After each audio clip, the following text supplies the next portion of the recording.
Today I will be sharing on the writings of Jacob and Isaac hakohen, who share about the left emanation. The top of the supreme crown is Keter Elyon, the highest crown, and the secret of the blessing of everlasting life is Sod HaBracha, the secret of blessing. So receiving, yielding, meshwork, container, power. This is the left emanation. This is where Lily, I'm not saying the full names because it's the evening time. Lily and Sammy, they don't have an E at the end of their name. Lily and Sammy, they have full names, otherwise their titles. Born out of the emanation of the throne of glory, just like Adam and Eve, androgynous, hermaphrodite, double-faced. It's like a deity, dark angel. There's a secret knowledge of the lesser palaces, which is used to manipulate the demons and ladder up the levels of prophecy. This is all talked about by Jacob and Isaac hakohen in their writings. Now, specifically with Lily and Sammy, there's another interpretation, which is that Lily is one of Sammy's 4 wives. The other 3 are Nama, Igras, and Mahalas, and each has their own host of unclean spirits in no number, and mother of demons, and the marriage arranged by the blind dragon, who's the counterpart of the dragon of the sea, who rides Lily, I'm going to call her, the sinful, and has no eyes, so that means without color. Sammy is the slant serpent. Lily is the tortuous serpent. To prevent them from having offsprings that would fill the world, God castrated Sammy, and then the Talmudic story is that God castrated the male of Yasan and slew the female to prevent them from mating and destroying the earth. So anyway, and then Lily left him to couple with men who experienced nocturnal emissions, but it says she was cooled or chilled, right? And so she became infertile. It was just a fornication for her. There are 2 Lilies. There's a lesser, which is married to the great demon Ashmodeus. Lily is the Eve, the matron, the northern one, like Sammy, emanated from beneath the throne of glory. So the first emanation is the image of, so now the left emanation, right? So the first emanation, there are 3, these 3 are considered like bodies to the soul, each one interlinked with the other, like a flame to an ember, inwardness to inwardness. Okay, so the first emanation is the primal emanation. It's the image of a spiritual entity. Sabiel is the prince of the exalted heights. Then you have the second, which is wisdom. It's the wonders. It's pelaot, the plants, godly growth. You shall honor the face of an old man is like sagsagel, which is the numerical value, or zekinal, peliel. Peliaot is different ways of saying this prince. Then you have the third is radiated forth from the emanation of repentance, which is the hidden treasure, Yerviel, to those who know and understanding and have great fear, because there are ways in which that can be used.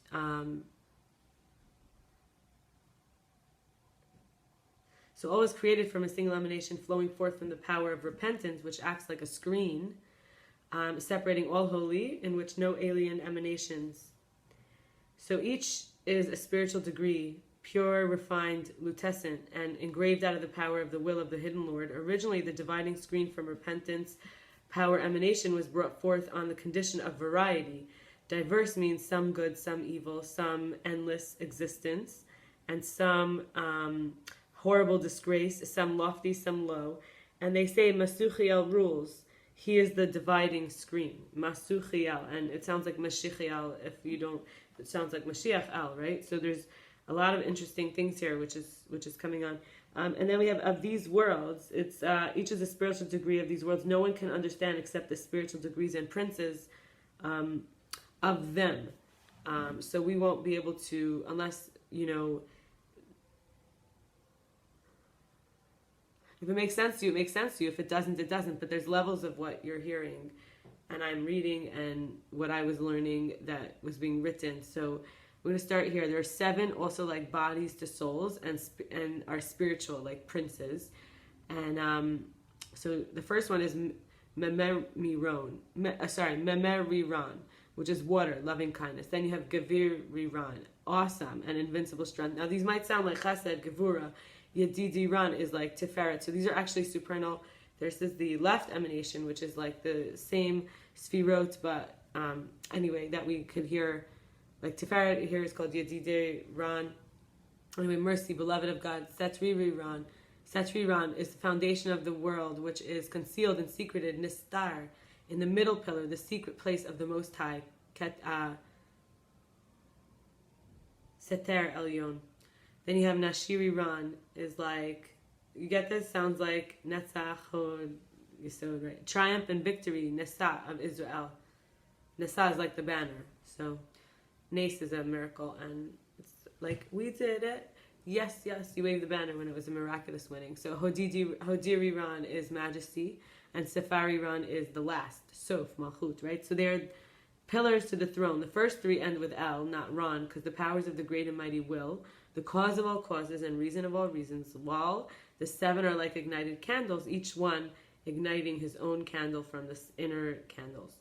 So the first three emanations we saw, El, and then with these seven I just read is On at the end. And the encampments do exalt the throne's three pillars. So you have of the divine presence, right? This emanation is derived from God is one, the 13 branches of attributes aspect, which is mercy, right? So Malkiel is Malchut, kingdom. Aturiel is Atura, which is diadem, severity. And Nashriel is Nesher, like anger, chastisement, then mercy and acceptance for the repenters.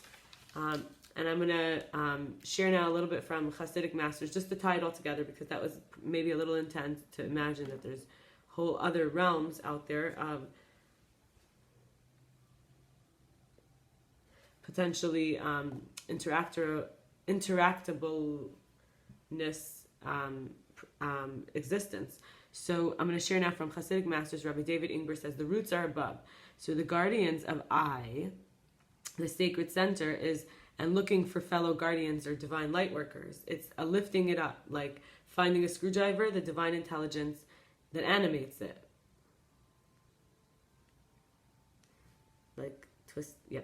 See with a gaze that is voyeuristic for the divine. It's a subjectification, seeing an inner place, inviting sort of way to see the secrets, the de-objectified, to see the you, finding everything there and bringing it out of separate existence and connecting it with the all, to look with God's eyes. And we're also in the last level, so we can do it within ourselves. The further from source, the more dialectic polarity between positive and negative. The more strong I see the good in my inner letter system, and the left is included in the right. So the servant is under the master, and the more I can do it outside, right? Seeing possibility rather than defeat. So poisons of anger and grief make it so I can't see the endless light in all things.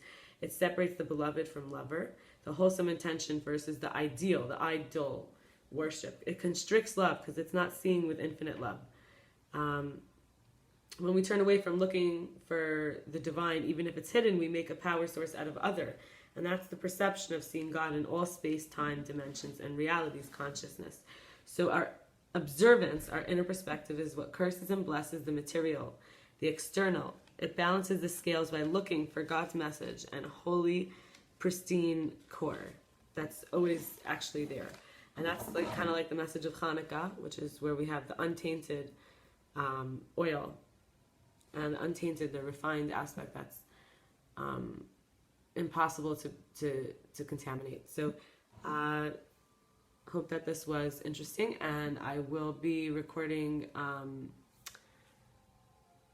I don't record a video on the Sabbath, and I'll be recording one for tomorrow shortly, just in a few minutes, because of it being such a short day tomorrow that I may not have time. So yes, thank you, and enjoy your evening.